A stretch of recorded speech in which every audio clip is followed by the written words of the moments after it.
with the athletes when they sign these big, $100 million, $1 billion, $10 billion deals with these TV networks, and I think that's really awesome. I think that's probably the most significant advancement in the compensation of college athletes in a while. This is really big. This is bigger than this is big from a racial standpoint. It's not just big, in terms of from a labor rights standpoint. It's not just big because workers should be paid for their work. It's really big because the NCAA, when you do the math, they take at least $1 billion of black wealth out of the black community because whenever someone takes your commodity, whenever they take a resource from you that has value, that's a type of theft. That's something that can leave you in poverty. That's something that where you could have been the beneficiary, but somebody else was. And for the black community, when you look at what are the things that are black people known for that actually make us money, some of it are, some of it's stuff that, I don't think we should be all that proud of, just, the buffoonery and the violence and hip hop and all that. But our athletes are also at the top of the list. We produce some of the greatest athletes of all time. We have some of the best athletes of all time in the black community. If you follow sports, you know that there's never been a white version. Somebody tell me, anybody who knows anything about sports, has there ever been a white version of a Deion Sanders? Anybody, has there ever been a white Deion Sanders? Who's the white Deion? There is no white Deion. Has there ever been a white Bo Jackson? Who's the white Bo Jackson? Somebody tell me. I'll wait all day because I know you ain't got no answer for that. Who's the white Shaquille O'Neal? Shaquille O'Neal, 300 pounds, 7'1", could move like a ballerina with the strength of an ox. There is no white Michael Jordan, right? So there's something special about the black athlete, and it does link to. I hate saying it, but the everything points to all that slave breeding that they did, in addition to the fact that they work hard and they have skill. None of that's denied.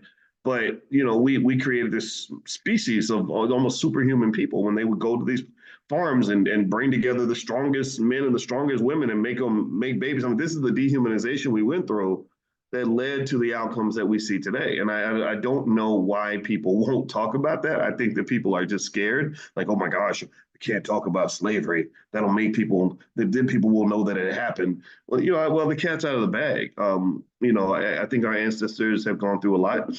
And one of the outcomes is that we have the best athletes on the planet. One of the purest forms of athletic ability is the men's 100-meter dash final at the Olympics, and the women too. And most of the time, when you see the finals of the 100-meter dash at the Olympics, you usually don't see anybody who's not a black male. If they're not African American, it's Jamaican, stuff like that, and they tend to dominate. Who's the white Usain Bolt? Has there ever been a white version of Usain Bolt? Will there ever be a white Usain Bolt?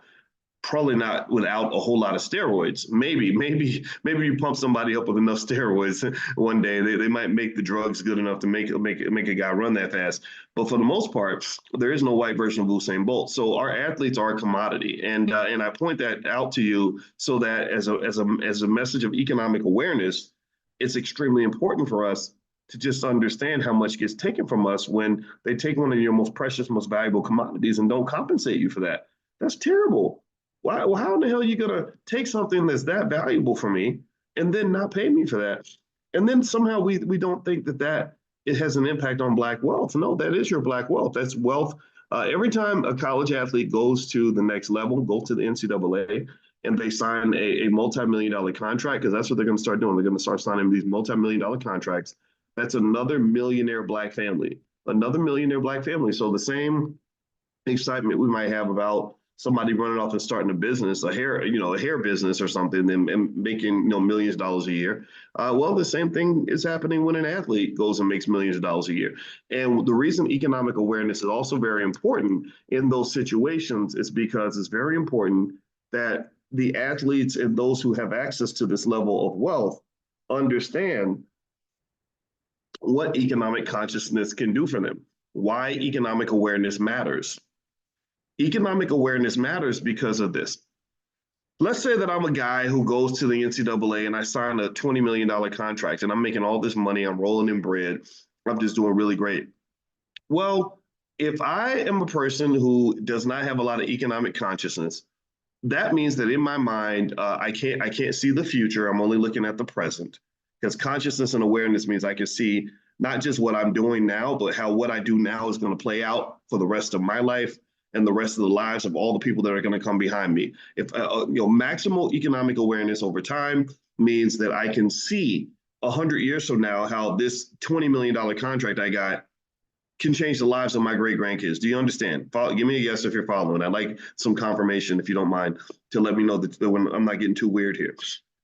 Okay, minimal economic consciousness means that I've collapsed my vision in space and time. I can only see what's right in front of me right now. And then also, economic awareness doesn't just have a time dimension. If you go to the fourth dimension, the way we live in three dimensions, length, width, and height, the fourth dimension is time. So economic awareness doesn't just spread in time, it also has a space dimension. So my vision in time and space, if I'm economically conscious, pretty much means that not only do I see how my actions affect me, a minimal collapsed version of economic consciousness, a condensed, tiny, low-level vibration of economic consciousness means all I see is how my choices affect me. It's me, me, me, me, me, me. I went to the strip club. I bought me a car. I'm going to get me this and I'm going to get me that, right? A broad economic consciousness means I understand how this win isn't just a win for me. It's a win for everybody connected to me. Do you understand? It is an awareness of something that Professor Andrew Caroli, who signed off on my dissertation, God bless him, he's a professor at Cornell now, I believe. It's what he called financial contagion. Financial contagion. Now, let me explain how financial contagion works. You understand this already. I'm just going to explain it to you in economic terms. Give me a yes if you understand what it means for a disease to be contagious. Give me a yes in the chat. Let's talk about contagion. Okay, so we know what it means for something to be contagious. We lived all through the pandemic, and we saw what contagion can do, right? If you don't get the shot, then that means you're killing everybody around you. Whatever the whole interesting narrative was, I'm not judging it. It's just it's very strange. So we know what contagion means. Well, financial contagion operates the same way. Financial contagion means that you understand how your decisions, your moves aren't just going to affect you. That your come up, when you have a come up, that come up ain't just for you. God didn't give that blessing just to you. If you're financially aware, God, you understand that when God blessed you with that $20 million deal, he wasn't blessing you, he was blessing everybody. He was blessing your whole family. He was blessing the whole hood. He was blessing every person that you're connected to. So financial consciousness, which is basically sight, vision, that's one dimension of it, is just an awareness through time and space to say, not only am I going to be doing really well from this right now, I'm going to go get me the sports car. I'm going to go get me the mansion. I'm going to go get me, the luxury items that I want. It's okay to get those things, but on top of that, I'm going to have enough insight to develop infrastructure and stretch things out in a way where everybody benefits. Everybody's going to win. So what's an example of that? Well, it helps. Like if your family followed the Black Wealth Master Plan, and you grew up as a young Black boy or girl, where you learned how to start a business by the age of 12, and then you understand things like delegation, and you understand how to develop infrastructure and some sort of organizational layout that allows you to go hire as many people as you want.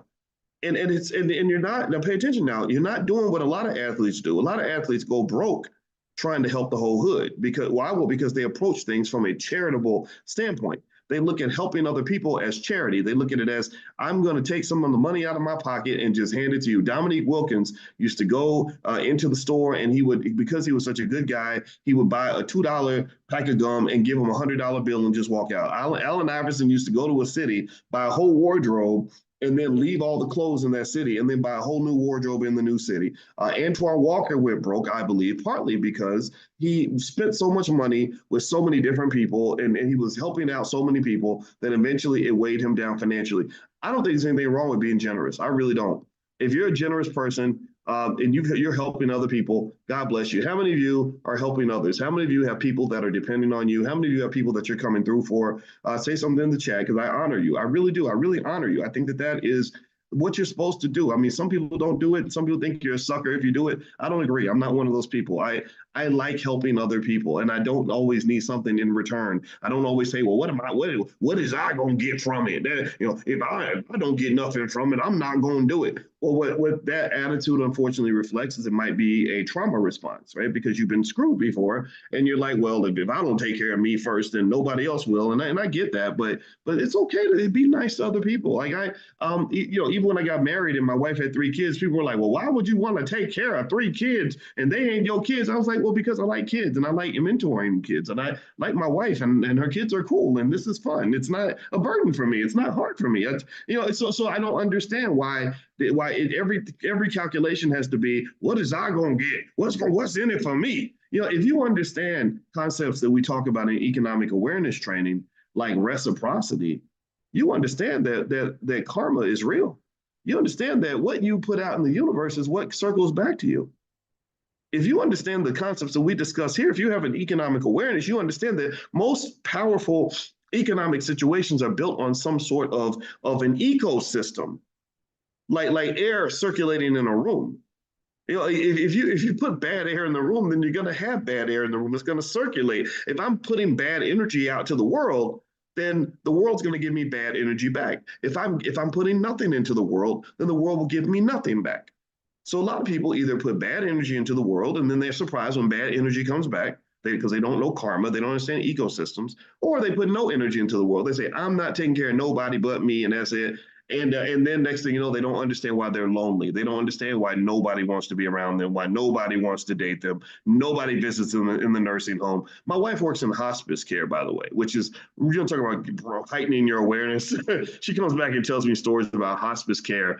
And she literally told me a real financial story just yesterday about a poor guy who had a son, and he got mad because his son was going to put him in a nursing home, and so he left all his money to his girlfriend's daughter, and the girlfriend's daughter doesn't care about him, and the son comes to visit him every day in the nursing home, but he doesn't have access to the money. The girlfriend's daughter has the money, and she doesn't really like the guy, so she doesn't come see him, and he didn't invest in anybody else in his life, so he's sitting in the hospice, and he doesn't have anybody coming to see him. And it's crazy because he worked hard his whole life and he built up some assets, but he kind of made some moves that weren't really thoughtful from a consciousness standpoint about what the long-term implications of his decisions were going to be. So here's my point. I really encourage you to embrace the idea of economic awareness as one of the most critical things a person can have. So so circling back to the issue of athletes,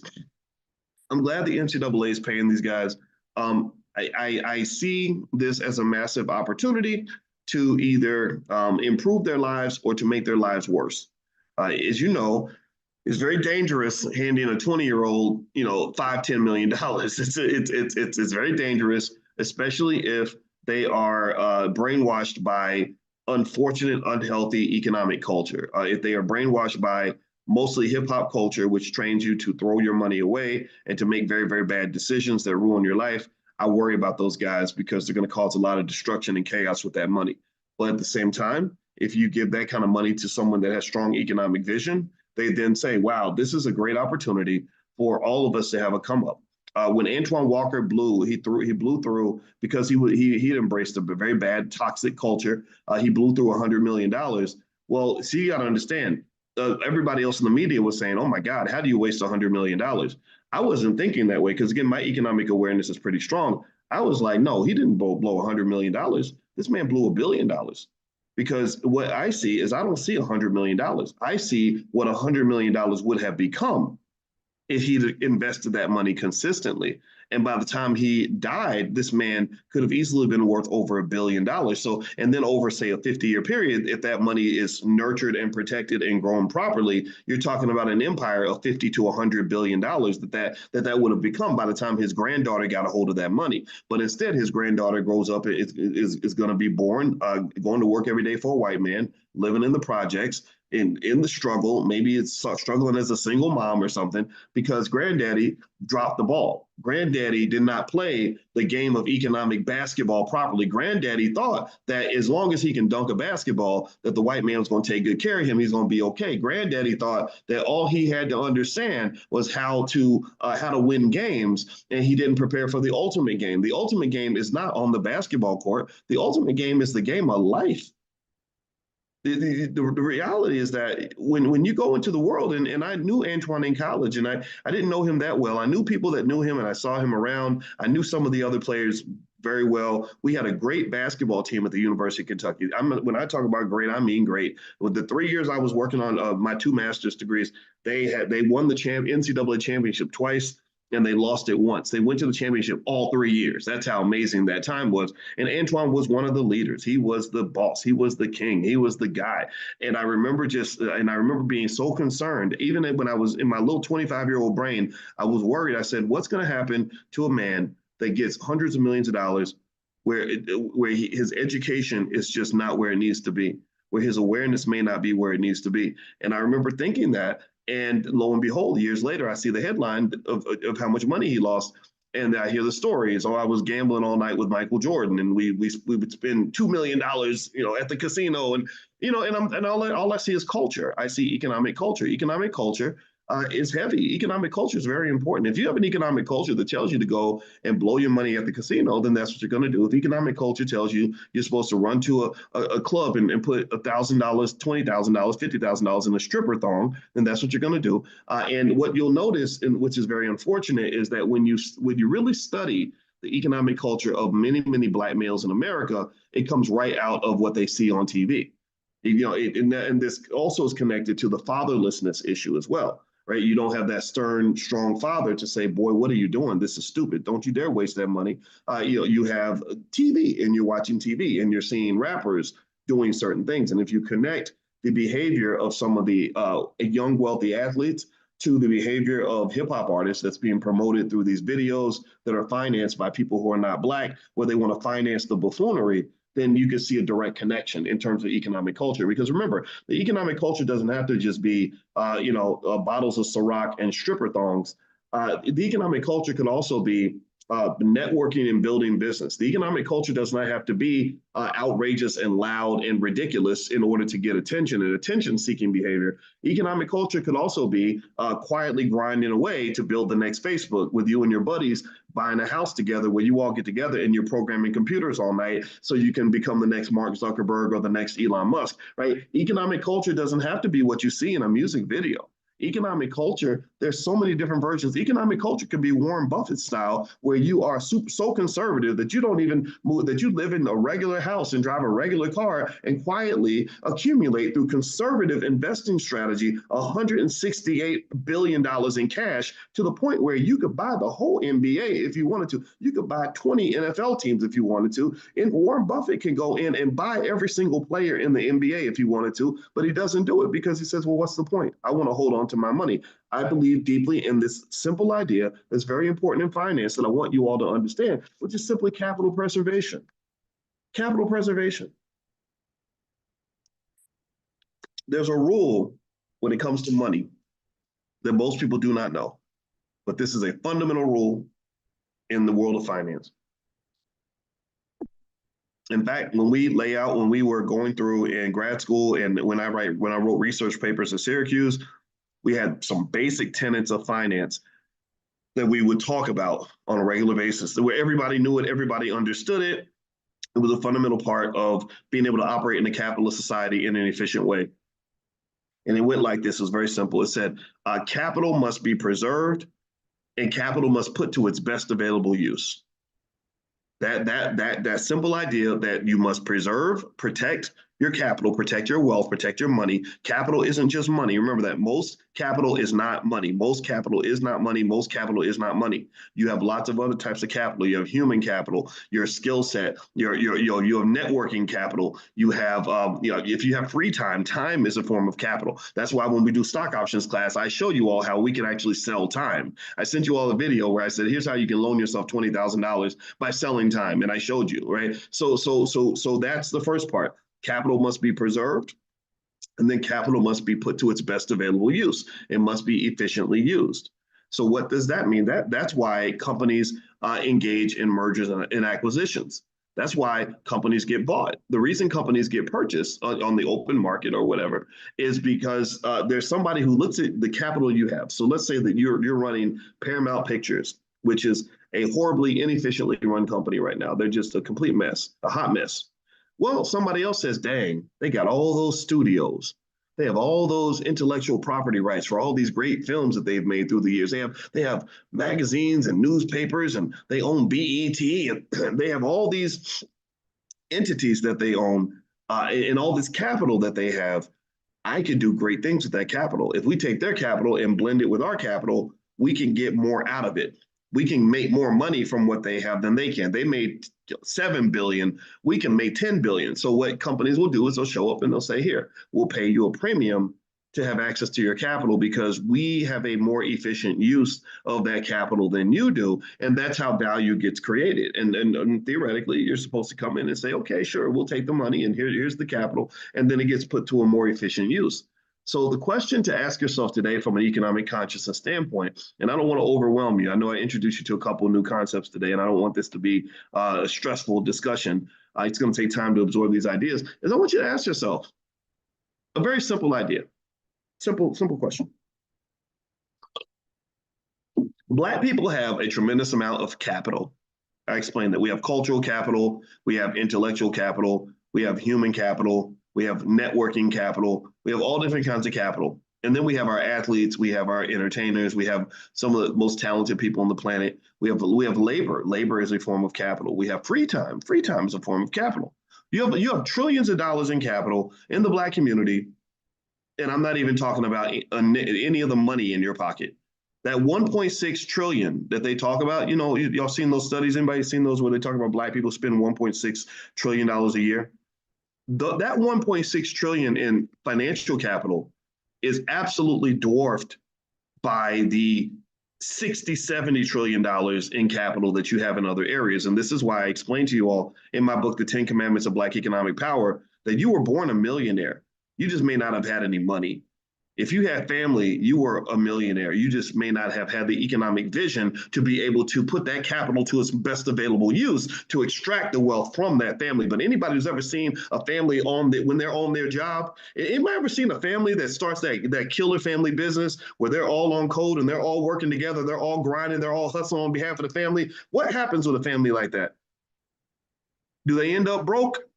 Do they end up, on welfare, in poverty? Do they all end up in jail where they got the strong father and the strong mother sitting all 7 kids down and getting them on code? Does this family end up in the streets? They end up getting beat up by the world? What happens to a family like that? They get rich. They become very successful. But they don't just get rich financially. They get rich in so many other ways. They have nothing. They don't just get money. They get all the things that money cannot buy. Money is not a be-all, end-all. Money is not a destination. Money is a tool. Money is a gateway. It knocks down barriers to give you access to the real wins in life. The real wins in life are things like freedom. Black people talk all day about freedom. I'm telling you the truth. I think most of us don't even know what freedom looks like. Freedom does not involve you serving a white man and tickling his testicles every morning so you can go pay your rent. That is not freedom. I'm sorry. I hate to say it. I don't want to bust nobody's bubbles, but that don't look like freedom to me. So we don't even, not only do we not have freedom, we don't even know what freedom looks like. We don't. I'm just going to tell you the truth.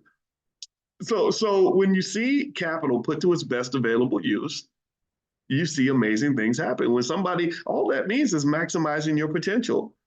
Or in financial terms, another way that you might say it, and which might be connect to our stock options trading, is all economic efficiency kind of means is maybe exercising your options. Look at how much I want you to understand. So let me go back to my question. Okay, I want to make sure I ask this question. Y'all know how I get on the stream of consciousness and I go on a tangent and I forget to go back to what I was saying. In the Black community, with all the capital that we have, all the human capital, all the talent, all the creativity, all of the free time, all of the labor, all of the assets, intellectual and otherwise human capital, all that, do you think, yes or no, answer me in the chat, do you think that Black people are following one of the most fundamental principles of economics by putting their capital to its best available use? Yes or no? Are we optimizing? Are we maximizing? When hip hop comes along and God says, okay, you are the chosen people. I'm going to bless you with one of the most extraordinary, most impactful, most influential art forms in the history of this earth called hip hop, with DJ Kool Herc and Grandmaster Flash and all them going through the Bronx. I'm going to bless you with that right now So I've just given you $10 trillion worth of capital over multiple generations. Was that capital put to its best available use? Did we maximize? Or did we fumble the ball? Did we lose the basketball game of economics? Did we take the ball and throw it out of bounds? Because I'm trying to figure out how the hell did hip hop start with us, but then next thing got some guy named Abraham Iskowitz is the biggest mogul in all of hip hop. I just made that name up, but y'all know where I'm going with this. I'm not gonna talk about it. Right? Why am I looking at these other guys, these melanin deficient people who don't even like you, literally sitting next to your favorite rappers, telling them what to rap about? How did that happen? What happened? Who fumbled the ball? Who can't dribble up in this mug? Right? And the reason that the ball gets fumbled partly there's various reasons, but one big reason is due to a lack of economic awareness, a lack of financial consciousness. Now there are some exceptions. I would really say, even though he's controversial, Russell Simmons, who I would almost say he's my friend, but I told you I'm not really friends with celebrities because I never know. They're so busy, you don't know if you have a real friendship. But I know Russell's called me a bunch of times, and he seems like in the interactions he seems like a decent man. And when we worked together on a project in 2013, he stuck to his guns, he followed through. I have a lot of respect for that. Russell Simmons, if you go back, you remember that during that time in the early stages of hip hop, he wasn't out here trying to be a rapper or a DJ. He was trying to be a businessman. He saw the economic potential of hip hop, and he had a certain level of economic awareness. And it didn't come from being able to go into the studio and bust a rap.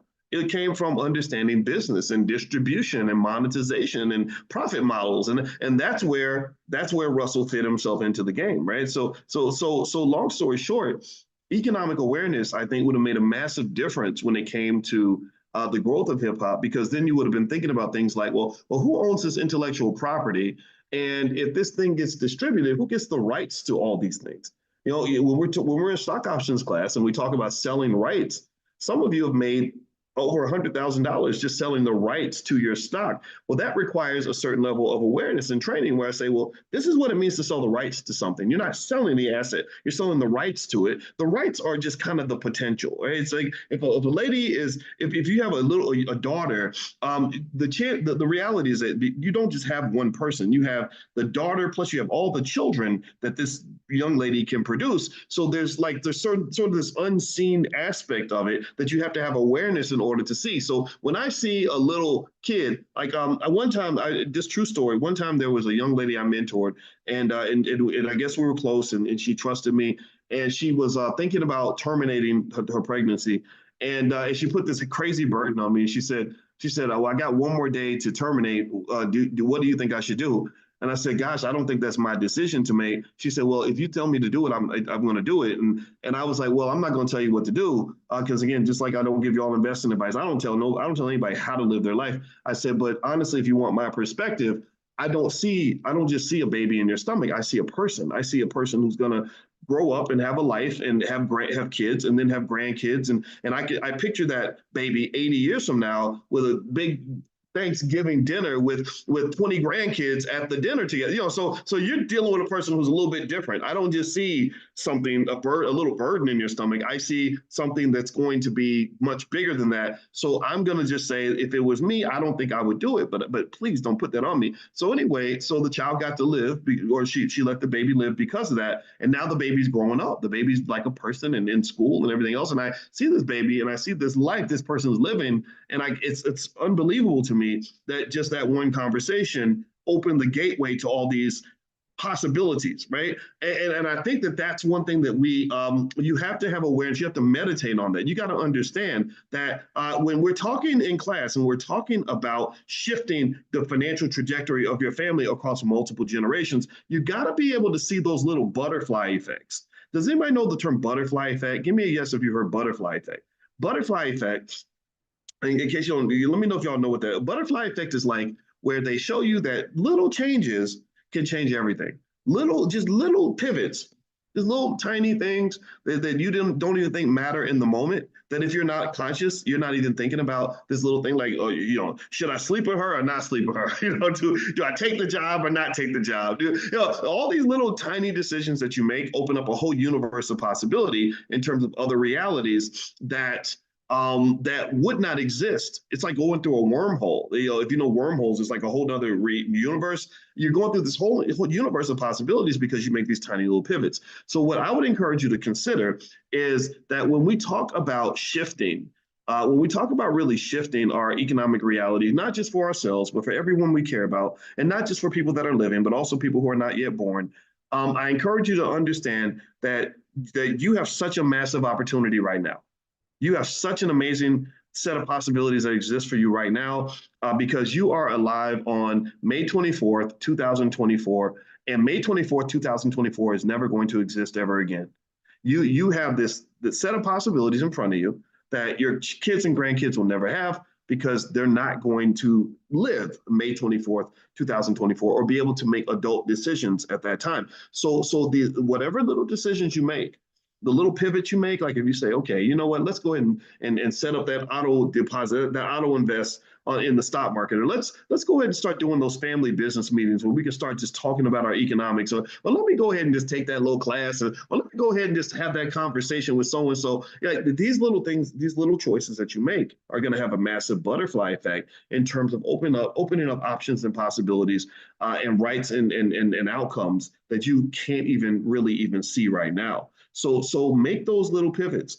In fact, that's really the foundation of a lot of my teaching. My thinking a lot of times is like, what are some little things we can do that would just like have a massive impact? Like something that you barely notice it, but it's like huge because once you accumulate those tiny actions over time, it becomes something amazing. So economic awareness is something where, in my view, just circling back to what we were talking about earlier with the athletes and the money and all that stuff, economic awareness is the difference between somebody getting a $5 million bag and just spending $5 million as a consumer versus somebody getting a $5 million bag and turning that into $1 billion empire.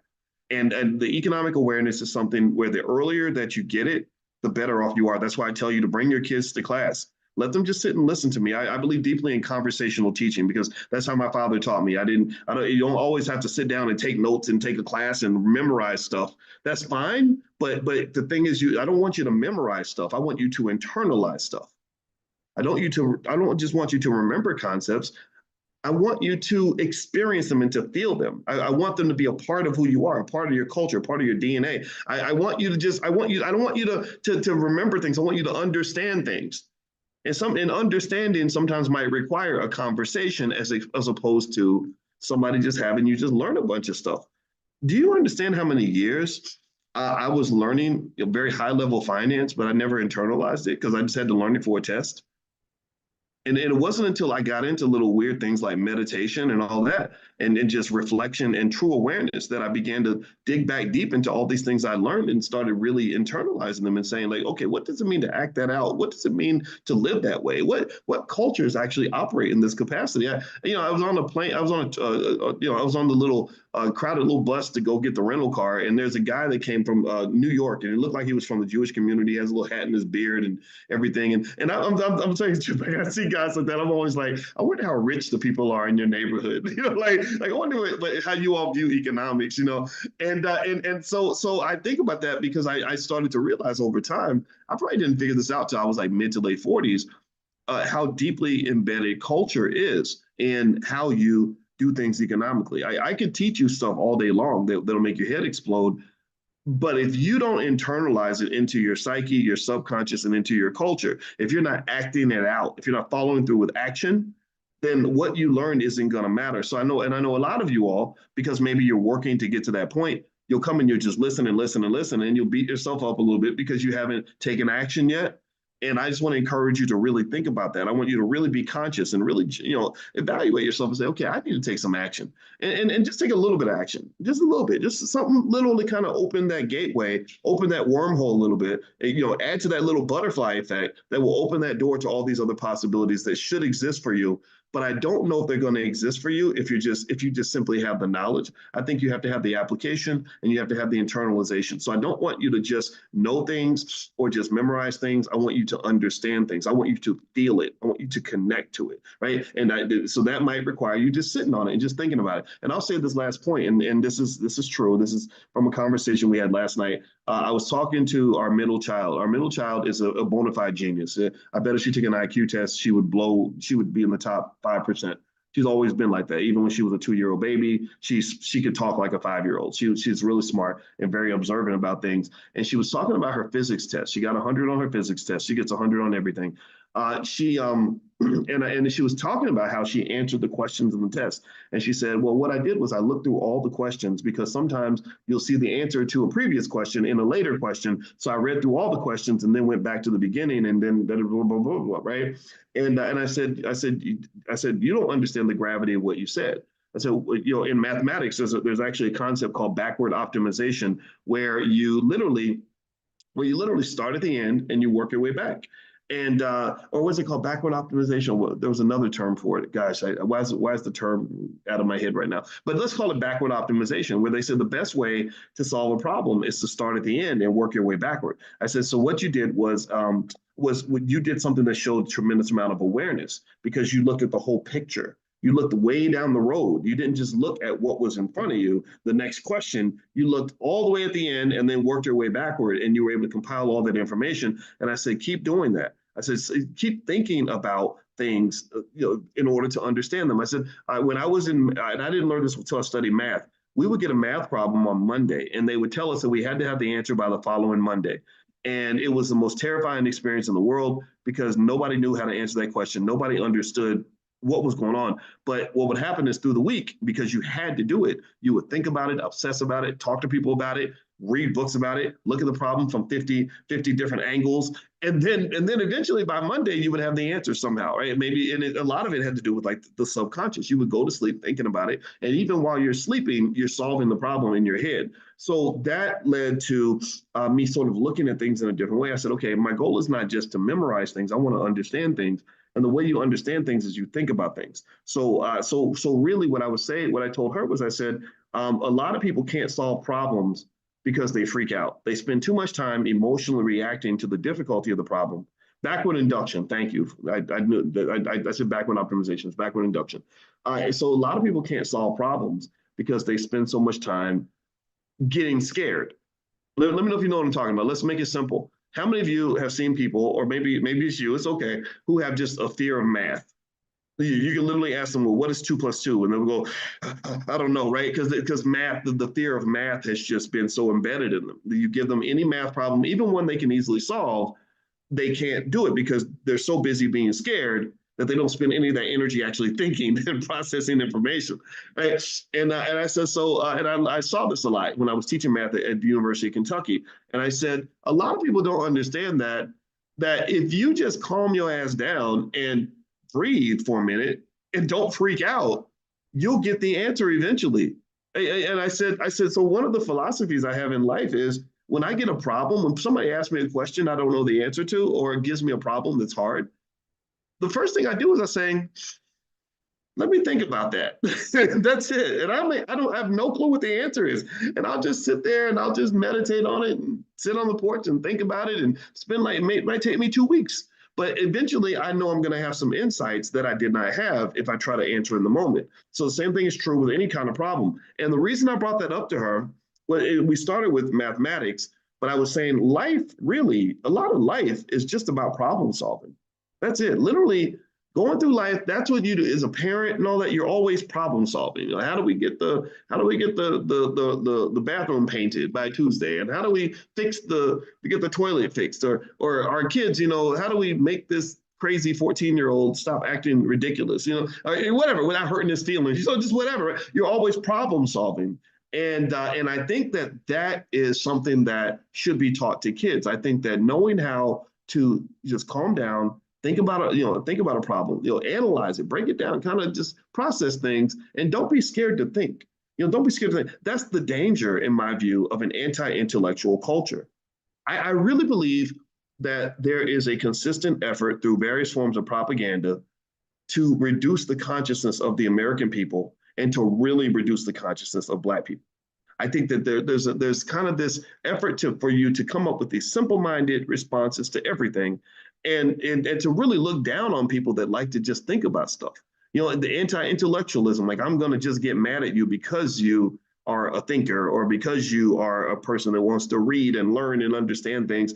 I once I had this former NBA player on YouTube that for some reason he hated my guts, and I didn't understand why. I was like, I don't even know this man. Why is this man? And he had a lot of followers, and he really talked about me a lot. And I was like, why is this guy so mad at me? And somebody said, well, maybe he just had a bad relationship with his teachers in school, and he sees you as a professor as just a nerdy guy that reminds him of the teachers that he hated in high school and in college. And I just thought, wow, that's so interesting.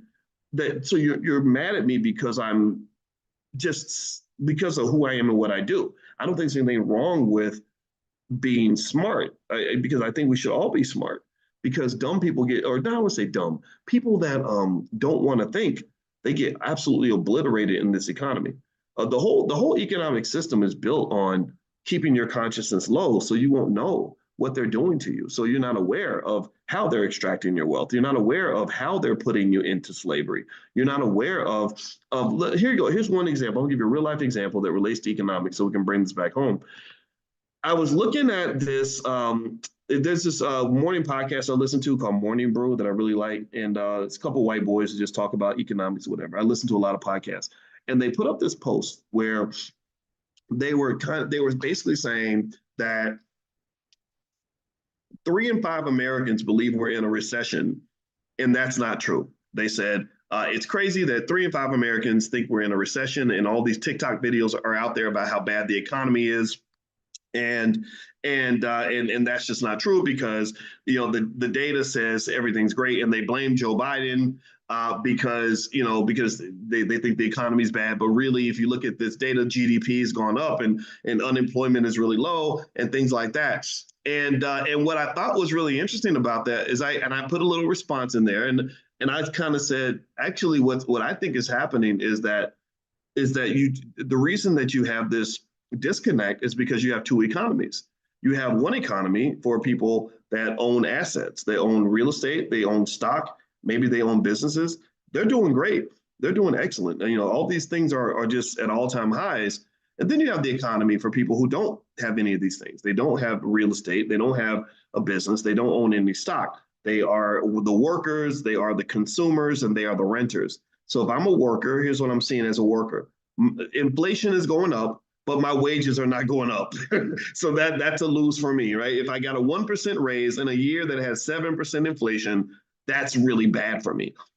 They're consumers. Well, as a consumer, when they go to the grocery store, the price of everything's going up. So they're trying to buy lettuce and pickles or whatever and mustard at the grocery store, and the price of everything keeps going up. That's another loss. And then if they are renters, then with companies like BlackRock buying up 30% of the single family homes in Atlanta, your rent is going up too. So your income is staying flat, but your expenses are going up. So yeah, you've got a pretty crappy economy. So where's that excess going to? It's going into debt.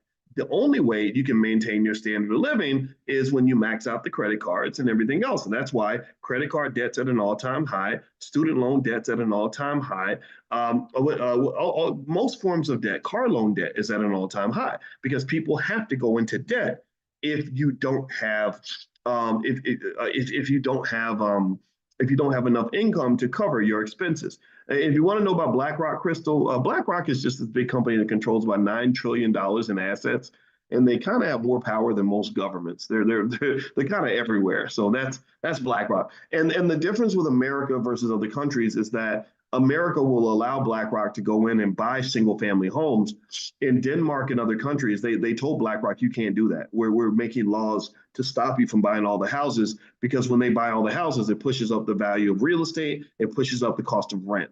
So effectively, that's what BlackRock does. So long story short, you just have two separate economies, and you have one economy that's full of people that have a little bit more power and a little bit more economic consciousness. And I would say that the second economy maybe a little bit of economic awareness can be helpful, or at the very least, if you have a parent that's economically aware, then what they're going to do is they're going to make sure you have assets so you can be on the good side of the economy. So you really have two sides of the economic system. And we've talked about that before, but I want you to sort of keep that in mind. That's how two different people can look at the same thing and have two different responses because they're living two different realities. And a lot of us don't know that yet, but now you know. If you don't know, now you know. All right. So anyway, I'm going to go ahead and finish up for today. One thing I want to remind everybody of is if you don't know, in Money in the Morning, if you want to be a premium member, there is a way to become a premium member. I'm going to send out a link today that will give you 90% off lifetime access. I think lifetime access is like $700 or something, but you can get it for like 79 bucks, and it'll give you access to all of the archived trainings that we've done here. We've done well over 150. I want to say about 150 of these Money in the Morning economic awareness trainings. If you really want to, I believe, here's my humble suggestion. If you have kids and you really want them to kind of get this stuff, let me talk to them. Just take the video, give them money, like give them like $5 for every video they watch or something, whatever you got to do, right? Just bribe them if you have to, because it's going to be good for them. If they sit and they listen to me talk about this stuff for a while, they're just going to, if you're swimming in the economics, you're going to understand it. A fish will always be a better swimmer than a giraffe trying to learn how to swim. And so if you're in the economics, then you're going to be the economics. You're going to be the money. You know, if you see the money, you're going to be the money. So awareness is sight. I want them to have sight. I want them to see it. I want them to be it. I want them to live it to the point where they're not having to consciously decide, yeah, I'm going to learn a little bit about money. No, most millionaires spend 20 hours a month studying money and understanding money. So I want your kids to be on that millionaire track. So feel free to bring your kids, bring your whoever, share it with whoever you want. So anyway, I'm going to send that link out later on today. If you want that link, just make sure you get on the text list. Text the word morning to 87948. If you text morning to the number 87948, I'll send you a link and you can join for 90% off. You can do a monthly access, but really, if you do all at once, it's easier. It'll be $79 one time. But there is a monthly access link if that's something that's more comfortable for you. But all this stuff, every single training we've done, and we do these every single morning, 7 days a week, is put in that archive. And then also premium members get exclusive access to other things we have going on in the Black Business School. So there's a lot of benefits there. And also, if you want to get a copy of my book, The 10 Commandments of Black Economic Power, or our financial flashcards for children, things like that, you can go to drboycebooks.com. That's drboycebooks.com. We have a lot of great stuff there in our Black Wealth Mastery store. And we're very proud because we know we're good at what we do. All right, guys, I'm going to get out of here. Have a great day. I will see you all, I guess, tomorrow, and bless you. Love you. Take it easy. Bye-bye.